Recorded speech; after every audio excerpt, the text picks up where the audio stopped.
Mến chào cô bác anh chị, các bạn và các em.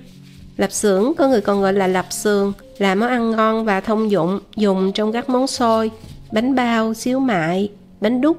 Lạp xưởng có thể làm món cơm chiên Dương Châu nè, hay là cơm chiên lạp xưởng. Chiên trứng cũng ngon, rồi trộn chua ngọt, hay là kho thì rất đặc biệt. Là món ăn xa xỉ của nhà giàu xưa, bây giờ thì rất sẵn, nhưng mà không phải ai cũng dám ăn. Phần thì sợ mỡ, phần thì sợ không có an toàn và không có vệ sinh.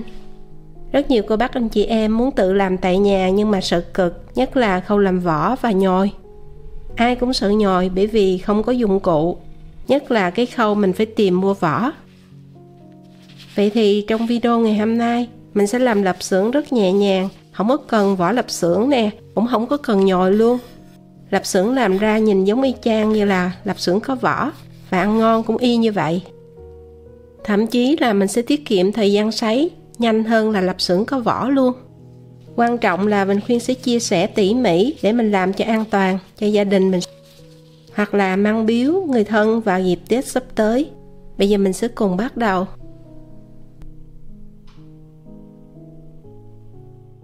Thành phần nguyên liệu và gia vị cụ thể mình khuyên có ghi bên dưới video, hoặc là mình vừa coi vừa làm cho tiện. Trước tiên là mình sẽ cần có mỡ heo, mình sẽ chọn mỡ gáy hay là mỡ trên lưng. Và mình sẽ mua cái mỡ một lớp.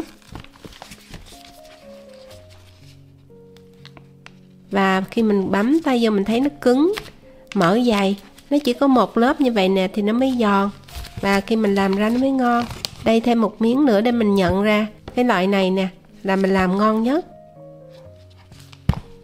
Và thông thường lạp xưởng người ta sẽ làm hàm lượng mỡ từ 30 cho đến 40%. Tuy nhiên ở nhà mình sẽ làm ít, 2 kg thịt thì mình sẽ cần có 300 g mỡ. Mình thích béo thì có thể cho nhiều mỡ hơn mình khuyên. Tiếp theo mình nấu một nồi nước. Trong đây mình sẽ cho 2 muỗng canh đường, tức là khoảng 30 g. Nấu và chờ sôi. Sau khi sôi thì mình sẽ cho miếng mỡ qua mình trụng. Rồi mình chờ cho nó cứng trong thì lúc này mình mới vớt ra. Mình khuyên nghĩ là khoảng 1 hoặc là 2 phút tùy theo kích cỡ.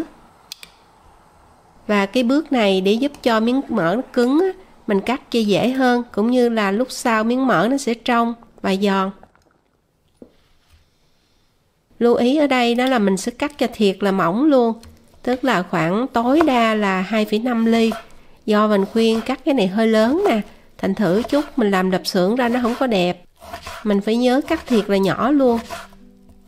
Cắt chứ mình không có xay, bởi vì xay thì nó sẽ không có ngon. Ở ngoài những chỗ làm lạp xưởng người ta sẽ xay luôn để tiết kiệm nhân công đó. Sau đó mình sẽ cân đây là 100 cho đến 120 g đường, tùy theo mình thích ăn ngọt nhiều hay ít. Mình đừng có ngại đường nhiều, bởi vì trong cái món lạp xưởng cái vị nó phải như vậy mới ngon. Và đường cũng có tác dụng bảo quản nữa. Rồi mình ướp vô trong mỡ. Trộn cho thiệt đều luôn. Lúc này mình nhìn thấy cái hạt mỡ lớn quá chừng cũng có thể cắt lại. Sau đó thì mình sẽ để ở đây trong vòng khoảng 5 phút. Rồi mới lấy một cái giấy nhôm hay là giấy bạc đó, mình để mặt bóng lên trên, cho nó lên cái khay như vậy. Rồi mình mới cho mỡ lên để mình sấy, hay là đem đi phơi nắng cũng được. Bước này sẽ giúp cho mỡ giòn và trong. Bây giờ mình sẽ dàn cho thiệt mỏng ra, 1 hoặc là 2 khay cũng được, miễn sao là mình sấy cho nó nhanh khô. Không phải sấy khô mà mình sấy cho đến khi nào trong thì thôi. Có thể cho vô lò nướng nè, và mình kê một cái đũa để mình hé cái cửa lò. 60 độ C tức là 140 độ F và có cái quạt. Mình khuyên sẽ sấy trong vòng 30 phút. Nếu mà phơi nắng thì mình nghĩ là 1 tiếng á. Trong lúc này thì mình sẽ đi làm thịt. Thịt ở đây là thịt đùi nạc, tức là cái đùi rọ đó, là cái đùi sau nó có cái bắp đùi á. Thì mình nhớ là mua cái đát xa ngày, thịt phải tươi mới, thì lúc sau cái lạp xưởng mình ra nó không có bị bời rời, nó chắc. Thịt rửa xong mình mới cắt và lau khô. Lưu ý là không có được để dính nước. cân ở đây là được 2 kg.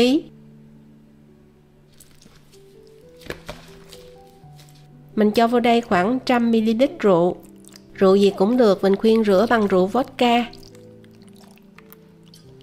Mình rửa qua rượu, cái bước này sẽ giúp cho cái thịt của mình nó sạch sẽ và chút xíu sau nó lên màu đẹp. Hôm nay mình sẽ không có cho màu.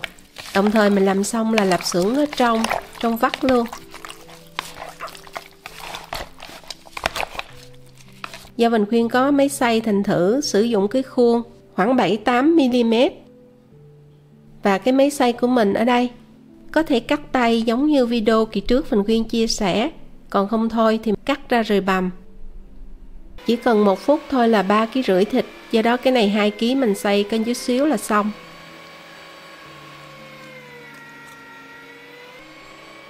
Mình để vô trong cái thau, mình cho vô trong cái ngăn đông của tủ lạnh. Mình để trong lúc chờ sấy cái mỡ. Mình khuyên cho vô bao ni lông rồi dàn ra. Mình cho vô ngăn đông 30 phút để giữ cho thịt lúc nào cũng tươi. Bước tiếp theo mình chuẩn bị gia vị, có ở đây là 120g đường. Đường cát trắng. Cô bác anh chị em và các bạn mình đừng có sợ ngọt, bởi vì cái món này nó như vậy mới ngon. Và cho vào đây là 1 muỗng cà phê với lại 1/3 muỗng cà phê bột ngũ vị hương. Mình cho hơi nhiều như vậy do hôm nay mình không có cho rượu mai quế lộ. 2 kg thịt thì mình cho 3 muỗng cà phê bột tỏi. Nếu không có bột tỏi thì có thể cho tỏi tươi. Nhưng mà tỏi tươi thì mình phải sấy nó hơi lâu đó. Thì mình cũng có thể mài cho nhuyễn. 1 muỗng cà phê rưỡi bột hành. Với lại 1 muỗng cà phê bột ngọt. Nếu nhà có ăn, còn không có thì mình có thể bớt cái lượng muối lại. Và đây là cái muối Perkins mà Vinh Quyên đã từng chia sẻ trong video làm lạp xưởng đợt trước. Muối này là Cuisine Salt số 1. Người ta đã pha sẵn và bán ở trong các cái tiệm thịt. Các cái tiệm mà làm xúc xích hoặc là mua trên Amazon. Cái này rất là thông dụng. Và liều lượng cho xúc xích hay là salami đó là mỗi ký thịt đó là 20g cho đến 24g. Tuy nhiên, ở mỗi nước khác nhau thì mình cần lưu ý đó là phải nhìn trên bao bì, người ta sẽ chỉ cách pha cho mình, bởi vì có hướng dẫn sử dụng khác nhau cho mỗi hãng khác nhau. Nếu mà ở Việt Nam thì mình sẽ lấy cho 1 kg thịt 1g muối diêm, mình trộn với lại 20g muối. Còn ở Mỹ, cô bác anh chị em và các bạn mình coi ở trên bao bì. Nhớ là Cuisine Salt số 1, hoặc là tham khảo thêm video hôm trước Vinh Quyên có chia sẻ cách làm lạp xưởng. Vinh Quyên sẽ lấy 30g muối Perkins này, tức là 2 muỗng canh. Mình lấy luôn cái này cũng được, nhưng mà Vinh Quyên lấy 30g thôi và trộn chung với lại 1 muỗng cà phê rưỡi muối ăn của mình đó. Để tổng lượng là 41g cho 2 kg thịt. Ở đây mình có 1 muỗng canh tiêu rang, tức là tiêu mình rang lên. Sau đó mình sẽ đi giã dập. Đừng giã nát quá. Như vậy là vừa. Rồi sẽ trộn cho thiệt đều lại luôn. Cô bác anh chị em và các bạn chú ý, nếu mình sử dụng muối diêm á thì mình phải trộn chung vô muối, sau đó mình mới pha gia vị. Bởi vì một cái lượng 1g nó rất là ít. Nếu mà mình cho vô thịt đó là mình trộn nó sẽ không có đều. Mỡ lúc này cũng trong rồi. Hôm nay mình khuyên cắt mỡ hơi lớn. Mình phải chờ cho thiệt là nguội luôn thì mình mới trộn với thịt. Và trong lúc này mình sẽ trộn gia vị vô thịt. Có máy thì cho vô cối trộn cho nhanh. Còn không có thì mình sẽ nhồi tay cũng được luôn. Mình sẽ cho vô đây là 80ml rượu. Mình sử dụng rượu vodka. Rượu có hàm lượng nồng độ càng cao thì mình bớt đi. Còn cái này là 37,5% á, 37,5 độ rượu. Ở Việt Nam thì người ta sử dụng rượu áp xanh, tức là rượu đó nó có hàm lượng là 74%, thành thử cho phải ít lại. Bây giờ mình trộn cho thiệt đều rượu trước.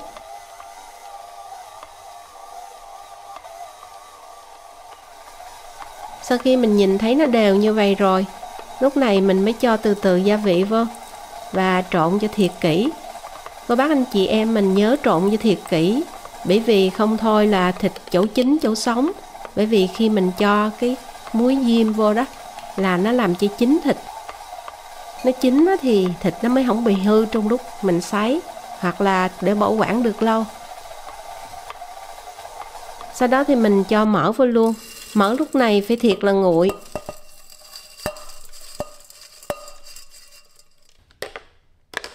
Và cũng trộn cho thiệt đều.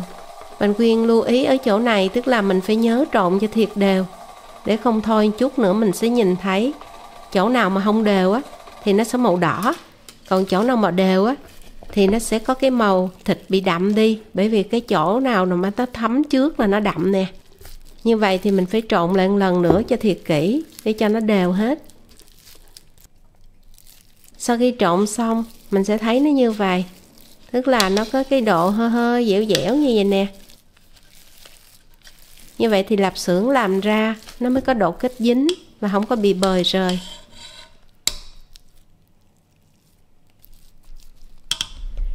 Và cứ một cái lạp xưởng như vậy là mình cân từ 75 cho đến 78 gram.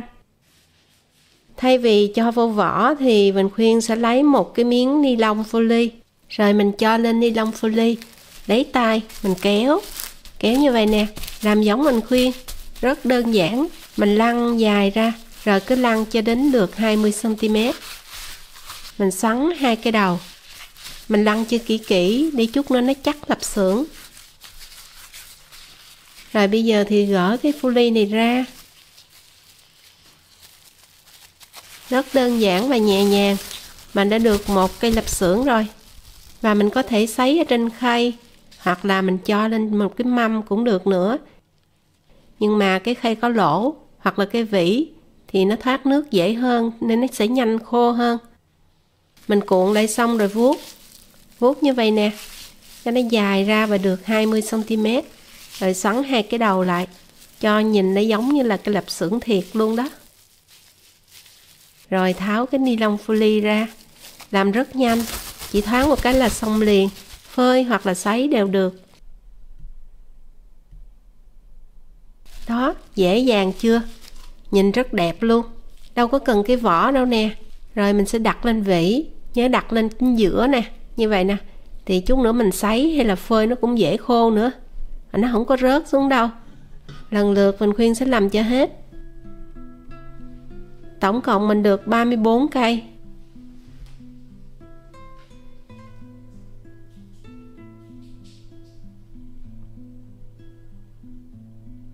Nếu sấy trong lò nướng thì mình lót cái giấy nhôm như vậy, mặt bóng đưa lên trên để nó phản chiếu, nó sẽ giúp cho nhanh khô hơn, đồng thời không có dơ lò. Và ban đầu thì mình sẽ để là 65 độ C. Sau khi mình sấy khoảng 7 tiếng thì mình sẽ hạ xuống còn 60 độ C. Tuy nhiên hôm nay sấy ít quá, thành thử ra mình khuyên sấy trong nồi chiên không dầu luôn. Cô bác anh chị em mình nhìn thấy mình khuyên bấm nè, chuyển đến khi nào mình nhìn thấy có cái trái táo ở đây. Ban đầu mình sẽ để là 60 độ C và mình để 7 tiếng. Đó, có trái táo ở đây đó. Mình để 60 độ C. Mình sẽ không có sấy nhiệt cao, bởi vì sấy nhiệt cao là lạp xưởng nó dễ chảy mỡ lắm. Rồi sau khi được 7 tiếng rồi mình khuyên trở khay, hoặc là trong lúc sấy mình cũng có thể vài ba tiếng mình quay lại, đổi lên đổi xuống vậy đó, cho nó đều nhiệt. Và tiếp tục 7 tiếng đồng hồ nữa ở 55 độ C. Mình sấy lò do hé cửa thì mình cần phải để nhiệt cao hơn là trong nồi không dầu. Tổng cộng mình đã sấy được 14 tiếng thì ra được lạp xưởng như vậy. Ngon ghê chưa? Cái màu nó đỏ ươm lên luôn. Mình không có cần bỏ màu. Mình khuyên lấy ra 2 cây để mình cắt thử và chiên trước. Như vậy thì nó khô cũng đủ, nhưng mà ở nhà muốn khô hơn, thành thử ra mình khuyên sấy thêm. Lần này mình cho lại vô lò, mình cũng nhớ đổi khay luôn. Và bây giờ thì để 50 độ và thêm tiếng hoặc là 2-3 tiếng gì tùy mình, cho đến khi nào khô đúng ý. Cái lạp xưởng này là sau khi mình sấy 14 tiếng đó. Bây giờ mình khuyên cắt ra. Cô bác anh chị em mình thấy nó vẫn còn hơi ướt ướt ha. Nó chưa có là lạp xưởng khô lắm, nhưng mà ăn cũng được rồi đó. Lạp xưởng nó cũng trong.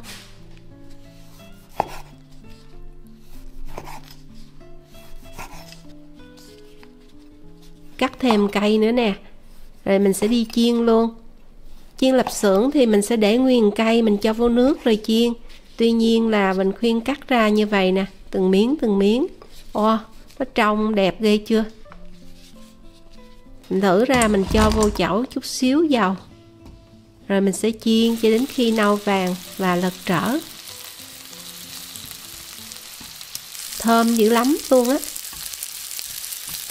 Nếu cô bác anh chị em mình ở Mỹ thì mình làm xong đừng có ăn liền, mình phải để thêm vài tiếng, 6-7 tiếng, rồi sau đó mình mới ăn. Như vậy thì từ cái muối nitrat nó chuyển thành nitrit, như vậy nó mới an toàn. Còn ở đây là muối pha sẵn, thành thử ra mình khuyên chiên và ăn được luôn. Nó thơm dữ lắm luôn, y chang cái mùi lạp xưởng của ngày xưa. Và nó trong, thiệt là trong luôn.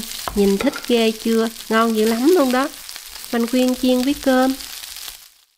Rồi sau khi sấy xong, bây giờ mình sẽ để ở đây chờ cho nguội. Nguội xong rồi mình mới cho vô bao, rồi cất bảo quản. Có thể để ở ngoài hoặc là để trong tủ lạnh đều được. Để lâu thì mình nên cho vô trong tủ đông đá. Lạp xưởng chắc, mướt mượt luôn. Nhìn nó trong vắt, thơm thiệt là thơm. Cái màu cũng đẹp nữa. Sấy xong mỗi cây còn lại 50g. Nếu mà không nói thì cô bác anh chị em và các bạn mình có biết ở đây là không có vỏ không ạ? Cái mùi và vị y chang như là lạp xưởng bên Việt Nam. Tuy nhiên nó ngon hơn nhiều bởi vì không có nhiều mỡ. Mình khuyên cắt cái này ra, nó khô hơn cái lúc nãy và nó ngon hơn. Cái mặt nó bóng, phẳng và lạp xưởng trong, màu ửng hồng đỏ cũng thiệt đẹp. Y chang như là lạp xưởng có vỏ. Cô bác anh chị em và các bạn mình nhớ làm lạp xưởng năm nay cho gia đình hoặc là làm măng biếu Tết, rất quý luôn. Mình khuyên mến chúc mình thành công. Nếu mà có thắc mắc gì xin đừng ngần ngại, cứ viết bình luận cho Vinh khuyên. Nhớ đăng ký kênh và bấm chuông, bấm like. Nếu mà yêu thích chia sẻ của Vinh khuyên thì để lại bình luận cho ý kiến khen chê chân thành và đón xem nhiều video mới. Với nhiều kinh nghiệm nấu ăn, Vinh khuyên sẽ liên tục chia sẻ mỗi tuần vào thứ Ba, thứ Sáu, Chủ nhật. Mến chúc cô bác anh chị em và các bạn cùng gia đình chuẩn bị đón Tết vui vẻ, sum vầy đầm ấm. Bây giờ thì xin chào tạm biệt và hẹn gặp lại ở video kỳ tới.